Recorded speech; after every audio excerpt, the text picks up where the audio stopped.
Hi guys, alam mo, nag-inuman kami. Nagiinuman kami ng asawa ko. Tapos, alam nyo kung sino ang nalasing? Siya. Gusto nyo siya matingnan?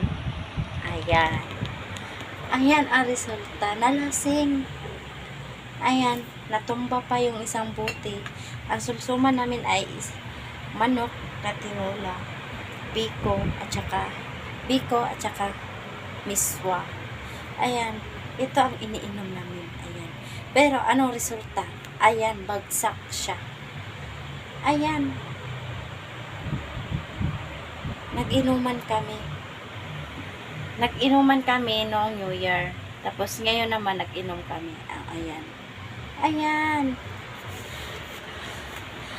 Ayan siya, bagsak siya.